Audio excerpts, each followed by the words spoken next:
For all you elk hunters out there, chasing turkeys is basically the same thing. I know the reaction you just gave me, but don't knock it till you try it, and don't try it without OnX.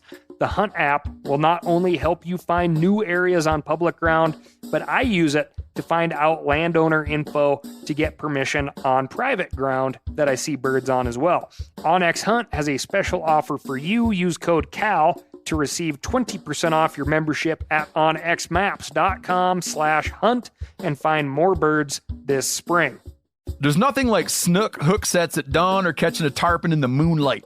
Find your next fishing trip made easy on fishingbooker.com and experience the magic of the Sunshine State or any other destination on your fishing bucket list. Book a blue water adventure in search of sailfish or go snapper fishing with the kids. With over 6,000 captains and trips to choose from, planning your next one just got a whole lot easier. Download the Fishing Booker app on the Google Play or App Store, or visit them online at fishingbooker.com to book your trip today. Hey, I just sat down with the owners and operators of Maui Nui Venison. They're on a mission to balance axis deer populations on Maui while giving back to the community and run a totally sustainable operation. For folks like me who want to get your own meat but aren't always successful, you can become a snack subscriber, get some axis deer sticks sent right to your door. Visit MauiNuiVenison.com. That's MAUINUI venison.com and use promo code CAL for 20% off your first order. From MeatEater's World News Headquarters in Bozeman, Montana, this is Cal's Weekend Review presented by Steel. Steel products are available only at authorized dealers. For more, go to steeldealers.com. Now, here's your host, Ryan Cal Callahan. The sturgeon season on Black Lake, Michigan lasted exactly 36 minutes this year, as over 500 anglers competed to reel in one of the 6 fish allowed to be taken. The season was scheduled to run from February 5 through 9, or until the 6 lake sturgeon quota had been reached. With so many anglers fishing all at the same time, that didn't take long. The season opened at 8 a.m. on February 5 and ended at 8:36 a.m. the same day.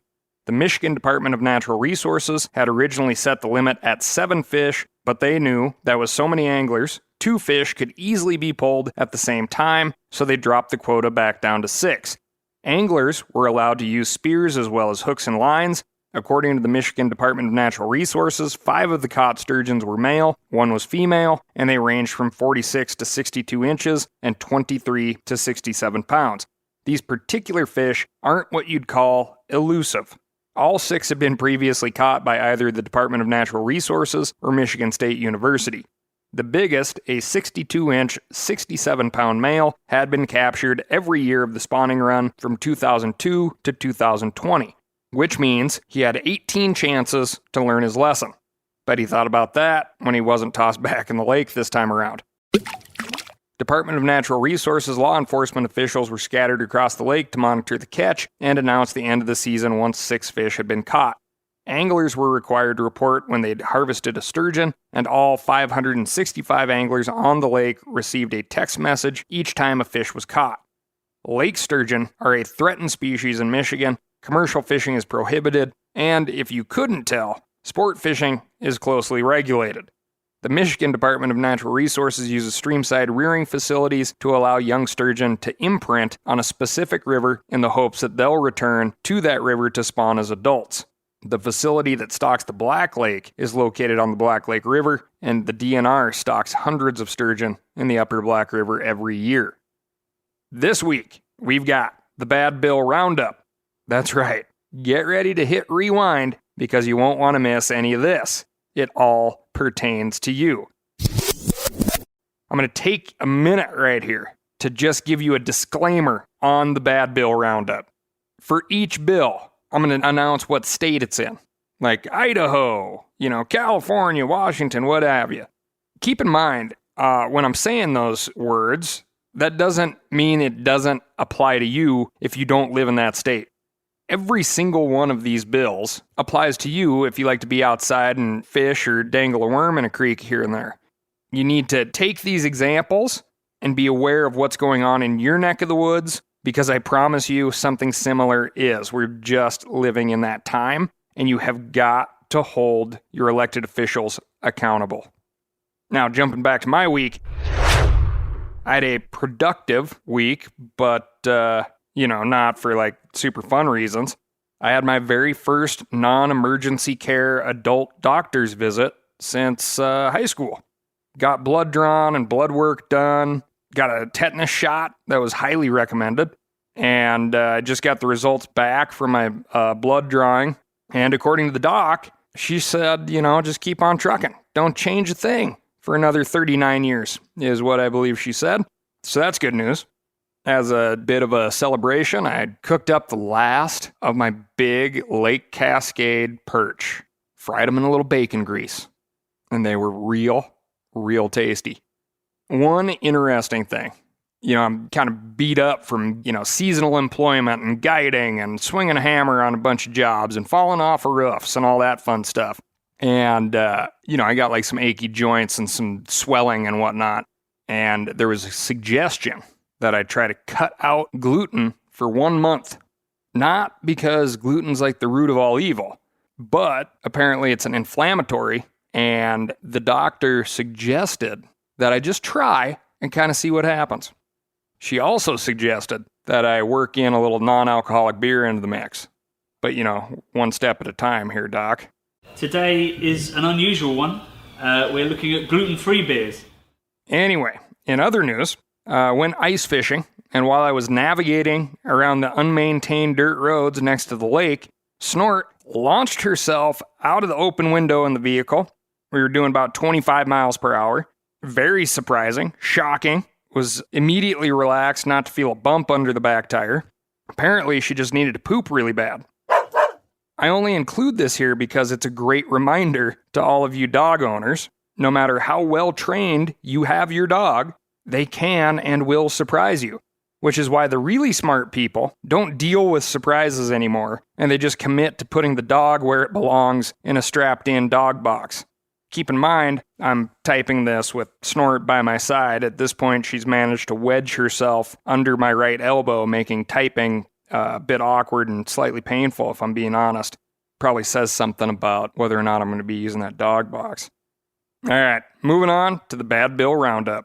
And we have no shortage this week. Hey, you Tennesseans. HB 1674 would transfer ownership of the 12,800-acre Yanali Wildlife Management Area from the state to Murray County. And remember, Murray County is where I've been turkey hunting for a couple years now, and that's spelled M-A-U-R-Y. Jason, you are the father. For all of us northern folks, that's pronounced Murray in Tennessee, as in Bill. For relaxing times, make it Suntory time. If successful, the county would remove the management of the state's Wildlife Resource Agency and commercially develop the area. The Yanali WMA was created from land claimed by the Tennessee Valley Authority for planned construction of the Columbia Dam, which never came to pass. That land can't legally be returned to its original owners, and it is now important wildlife habitat, which is also enjoyed by a ton of people. And it's near these incredibly fast-growing areas on the outskirts of Nashville. They've seen a lot of influx, just like any surrounding rural area to a metropolitan area has in these COVID years. It's a very important place. If you think this place is better served creating clean water and clean air and housing animals than a bunch of people in condos, call your representatives and let them know that they should vote against HB 1674 so that the Yanali remains under TWRA management. Here's a fun fact for you. The Duck River that runs right through Yanali is one of the most biologically diverse rivers in the entire United States. Hey, you Kentuckians! House Bill 395, which would remove the state's Department of Fish and Wildlife from the executive branch, where it's overseen by the governor, to become its own freestanding branch of government, which doesn't sound like a bad idea. However, this bill would also allow the Department of Agriculture to appoint 4 of the 9 fish and wildlife commissioners, whereas now the public chooses nominees and the governor appoints them. The interests of hunters and anglers and the interests of agriculture are both important. Sometimes they're very symbiotic, but that much ag influence over fish and wildlife would disrupt the balance that we need to maintain. Kentuckians, call your representatives, or as another option, there's a form letter that you can use through the BHA website, Backcountry Hunters and Anglers website, to take action on this one. Vermonters, Senate Bill 201 would ban foothold traps, and Bill 281 would ban hunting coyotes with dogs. Bill 129 essentially does away with an independent Fish and Wildlife Board altogether. Right now, Vermont's board is made up of one member from each of the state's 14 counties, appointed by the governor and limited to one term. Bill 129 would allow the state legislature to appoint 8 of the board members, which, if you do the math, divide 14 by 2, 8 would be a majority, a controlling interest that would turn the board into a potential rubber stamp for changes made by the legislature. And judging by the anti-trapping and anti-hunting legislation they're introducing this term, well, it's going to be up to you as to how you want your state game commission to operate. Send an email to testimony@leg.state.vt.us and weigh in on bills 201, 281, and 129. Idahoans, HB 507 would allow lighted nocks and expandable broadheads for archery hunters. Regardless of your personal beliefs on those technologies, reach out to your state reps and let them know that weighing in, writing laws on lighted nocks and expandable broadheads is just a poor use of their time as a state representative. A better use of their time would be to allow the state Fish and Game to use the public process that is in place already to adjust these rules and regulations regarding hunting and fishing in the state of Idaho. Idaho Wildlife Federation has a good form on their website to oppose this one. Again, if you love expandable broadheads and you want lighted nocks, or you want or don't want anything else in the fishing and hunting regulations, there is a process in place already. All you got to do is contact Idaho Fish and Game. Leave your state reps out of it. It's only going to get worse from here. This is a good place to throw in a reminder that tenet number 6 of the North American model of wildlife conservation is science is the proper tool for discharge of wildlife policy, and practicing biologists are typically better at science than old, stodgy senators. If you need a good example, look at the state of Louisiana. The state's Wildlife and Fisheries Commission proposed a slate of changes from electronic hunting tags to adding days to seasons in specific wildlife management areas.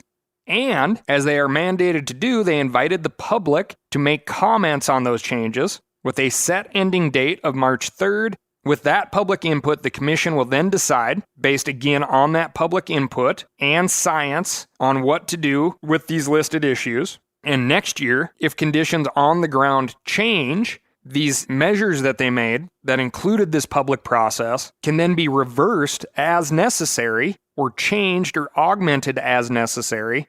Whereas, if you get the state legislature to vote on something, it's going to be a law for a long time, no matter if the world changes and it becomes a very bad law. Changes like that on the legislative level can take years or decades, whereas if you follow what's already in place with your state agency, those rules and regulations can be implemented, withdrawn, changed a heck of a lot easier. Moving on with a quick stop at the access desk.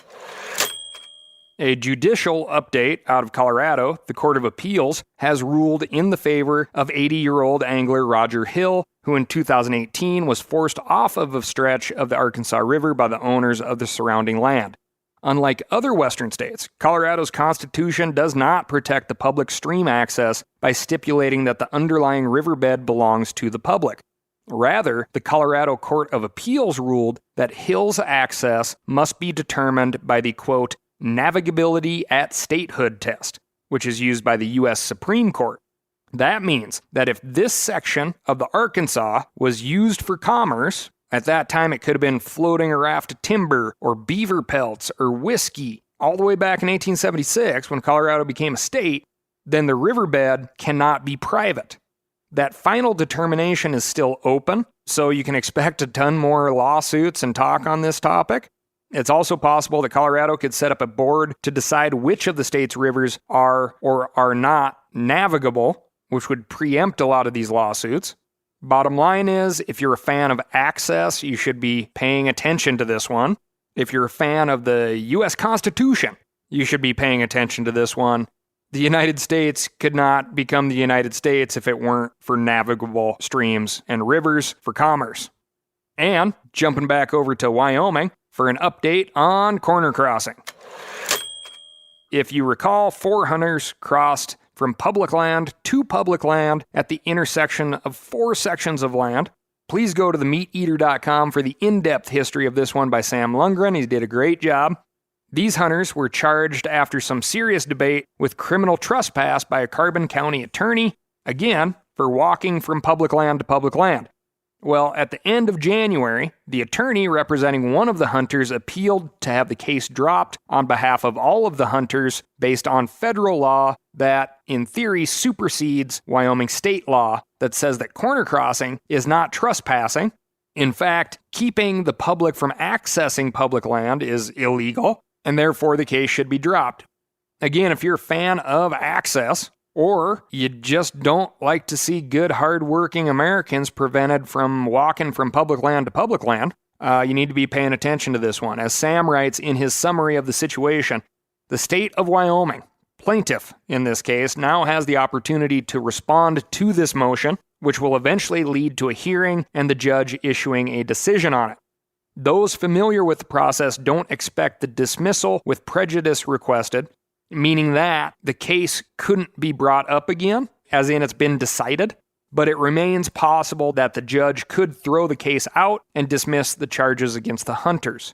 But if the motion is denied, then this case will go to trial and things will get much more interesting from there. In a very short amount of time, Wyoming backcountry hunters and anglers sent up an alert, so to speak, for a request of funds for these hunters to help them out in a pinch. And hunters from all over the nation donated over $60,000 in a very short amount of time. Here's a good reminder for you too. If this judge drops the case, all the money, minus the legal fees, is going to go to Wyoming Access Yes, which is the incentive program for private landowners to open up public access to parts of their ground or all of their ground, which is a super good deal. Big bucks, big bulls, and lots of birds get killed on Access Yes ground all the time. For all you elk hunters out there, chasing turkeys is basically the same thing. I know the reaction you just gave me, but don't knock it till you try it, and don't try it without OnX. The Hunt app will not only help you find new areas on public ground, but I use it to find out landowner info to get permission on private ground that I see birds on as well. OnX Hunt has a special offer for you. Use code CAL to receive 20% off your membership at onxmaps.com/hunt and find more birds this spring. Now, a lot of you guys are familiar with the old hunting tradition of eating, some organ, the heart or a chunk of liver off the first animal you kill. I had that when I was a little kid, and it was a big deal. Organ meats were always prized by frontier people who knew the importance of getting a lot of different minerals and nutrients. And as often is the case, those guys were onto something, because organs are among the most nutrient-rich foods on the planet. And you can get the same benefits your ancestors craved via convenient daily capsules from Heart and Soil, made exclusively from regeneratively raised, grass-fed, and finished cattle. Heart and Soil's unique freeze-drying process means all those important nutrients are trapped in, ensuring you experience every one of the benefits of nature's superfood in a clean, convenient, taste-free capsule. Find out more at heartandsoil.co. And make sure to use code MeatEater for 10% off your purchase. That's heartandsoil.co. Use the code MeatEater.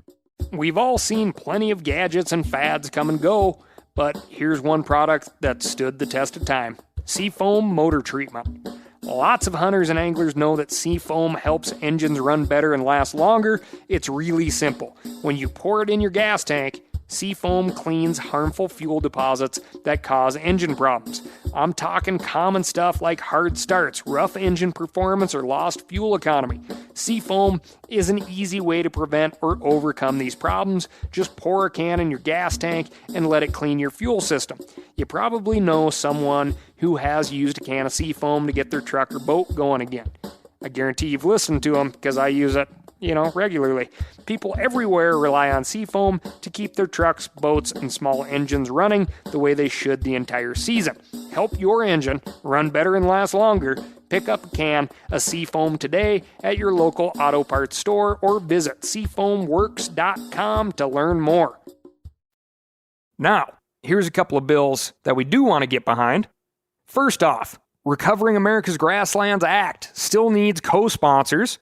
Lots of good federal cash dollars for public and private interests who want to provide more habitat, more drought-resistant grasses. Remember, tall grass makes fat cattle. Call your congressional representative today and ask them, on behalf of the birds, the bees, the bucks, and even the antelope, to co-sponsor the Recovering America's Grasslands Act. Next, in Virginia, SB 8, allowing Sunday hunting on public lands, passed the state Senate easily, but a similar assembly bill allowing Sunday hunting just on wildlife management areas died in committee. That means that a version of the broader Sunday hunting bill will now move to the assembly. We'll let you know when that bill appears, so get ready to contact your assembly reps in support. Similarly, in Pennsylvania, Senate Bill 607 would allow Sunday hunting across the state. No doubt many of you have already reached out to your reps on this one, but no harm in doing so again. And another good example to pay attention to, if you remember, Colorado Senate Bill 22-031, which set out to prohibit shooting, wounding, killing, or trapping a bobcat, Canada lynx, or mountain lion, after an intense public outcry, has died in Colorado's Agricultural and Natural Resources Committee. Opposition was so vocal that 3 of the bill's 4 original sponsors dropped their support. Not because those co-sponsors are now pro-trapping, but because they were reminded by their constituents over and over again in phone calls, emails, and public testimony that you don't need to be pro-trapping or anti-trapping. They just want you to be pro-science-based management, and that should give you like a warm and fuzzy feeling all over. In Virginia, House Bill 725 would have prohibited all steel jaw traps. The bill was defeated by a 4-2 vote in the Natural Resources Committee. Again, you don't need to be pro-trapping on this one, but eliminating all steel jaw traps as a blanket statement would cause a lot of issues outside of your purview. Do some research on that one. And in New York State, Bill A6182 would have made wildlife management units 3H and 3K subject to statutory antler restrictions, which sounds terrifying if you say it out loud. The bipartisan bill passed both houses of the New York State legislature unanimously, but Governor Kathy Hochul vetoed it nevertheless after a memo of opposition by backcountry hunters and anglers. Politicians love being praised and will seek out similar praise in the future. So call up the New York governor's office and let her know how much you appreciate the veto of Bill A6182, especially given the fact that it likely ticked off her state's entire legislative branch. Why are wildlife management bills in the legislature? If you don't like the way your state is managing wildlife, go to the Wildlife Management Agency and make sure they know your interests. Moving on to South Dakota. A South Dakota man was charged last summer with 14 counts of deer poaching after he gunned down whitetail and mule deer that he claimed were eating his pine trees. Last month, John T. Widoss, a 71-year-old resident of Spearfish, South Dakota, pleaded guilty to 7 of those poaching counts as part of a plea deal. He was fined just over $13,300, will spend 15 days in jail, and will have his hunting license revoked for 1 year. In court transcripts obtained by an animal cruelty nonprofit in South Dakota, Widoss claimed that what he did wasn't really poaching. Instead, he characterized killing the deer as protecting my property. Whitetail can do numbers on pine trees in the winter, but most state fish and wildlife agencies have programs, as South Dakota does, that can assist landowners with problem animals. Widoss didn't reach out to the South Dakota Game and Fish Department. Instead, according to court transcripts, he allegedly admitted to killing as many as 100 deer, in addition to the animals he was actually caught poaching. One law enforcement officer told the judge it's the most severe level of deer poaching he's seen in his 8 years on the job. Next up, West Virginia. Officers with the state's Department of Natural Resources recently issued a whopping 223 poaching-related charges against 8 individuals.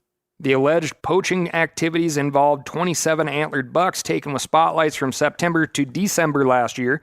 To make things even more interesting, 2 of the suspects were Mineral County Sheriff's deputies who resigned after the charges were filed.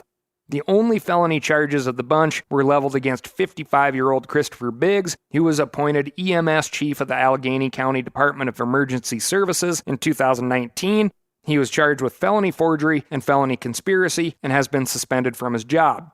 The 8 individuals face a huge variety of charges, including spotlighting, illegal wildlife possession, hunting in a closed season, hunting from a vehicle, nighttime hunting, and exceeding yearly deer limit, among others. The individuals all knew each other. Some of them were related, and some of them were romantically involved. Yes, I did say West Virginia, but don't let your mind go to the gutter. The case began when officers with the West Virginia Natural Resources Police were tipped off to one of the suspects, 24-year-old Colton Broadwater, who'd been spotted spotlighting a buck. Broadwater rolled over on his girlfriend. Safe to say those two probably aren't together anymore. Then they pointed the finger at another suspect, and safe to say, you know, the whole birds of a feather type of thing, like if you want to soar with the eagles, don't surround yourself with turkeys. Don't want to get in trouble, don't hang out with bad people. The investigation is still ongoing, and additional charges may be filed. And last but not least, according to a recent study in the journal Current Biology, hippopotamuses in the Maputo Reserve of Mozambique respond to the vocalizations of unfamiliar hippos by whipping their tails like a fan and spraying dung over a wide area. Isn't that a neat party trick? Inhospitable behavior like this, either to defend territory or ward off threats, has some pretty wild manifestations across the animal kingdom. The aquatic species, Aplysia, also known as the sea hare, squirts a cloud of ink to evade predators. The ink changes color based on what it's been eating, so it can be vivid pink, orange, or purple. Honeybees use excrement, or poop, to roll out the unwelcome mat. A recent study by the team at the University of Guelph in Canada showed that honeybees in Vietnam warded off attacks by murder hornets by collecting chicken, pig, and water buffalo dung and building defensive mounds at the entrance of their hives. Researchers found that hives with the poop ramparts were less likely to suffer breaches from the resulting hornet mayhem. That's a good lesson for you kids. Sometimes the toughest, nastiest bullies in the yard don't like to get their hands dirty. Certain harmless animals even ride the coattails of their unwelcoming neighbors. The phenomenon known as Batesian mimicry produces critters like the Borneo grasshopper, which looks almost exactly like a completely unrelated species, the tiger beetle. The grasshopper has none of its own defenses, while the tiger beetle is an aggressive predator that can move as fast as 2.5 meters per second. The harmless insect has a higher rate of survival because animals higher up in the food chain give anything that looks like a tiger beetle a wide berth. Here's a fun fact for you. This one's from National Geographic. The tiger beetle can run so fast that it blinds itself, which sounds crazy, but I hate to break it to you, Nat Geo. Any species is capable of running so fast it blinds itself. I was at some wild parties in my youth. There are 2,600 species of these long-legged predatory insects, and the fastest can sprint at 172 body lengths in a single second. The cheetah, in comparison, sprints at 16 body lengths per second. In human terms, that's 600 miles per hour. And I don't want to be harping on you on this legislative stuff, but if something seems bizarre and totally out of left field, chances are it is. These folks that are making up the laws are responding to the constituents that write in, call in, befriend them, and make their presence known. You need to do the same. If you don't, you're going to have somebody representing you who sounds like this guy. Additionally, if you open this up to ice fishing, while on the surface it sounds good, Then what happens next year? Does someone come back and say, I want an ice shanty on Hudson Springs Park for X amount of time? And if you then allow ice fishing with shanties, then that leads to another problem. Prostitution. And now you got the police chief and the police department involved. Just data points to consider. That's all I've got for you this week. Thank you so much for listening. Please write in to Ask Cal, that's ASKCAL, at themeateater.com, and let me know what's going on in your neck of the woods. And spring is coming on fast, meaning that you are going to have to get back after your yard, so why not make it easy on yourself and look like a pro while you're doing it? Go to steeldealers.com and find a local, knowledgeable steel dealer near you. They will get you set up with what you need, and they're not going to send you home with what you don't. Thanks again, and I'll talk to you next week.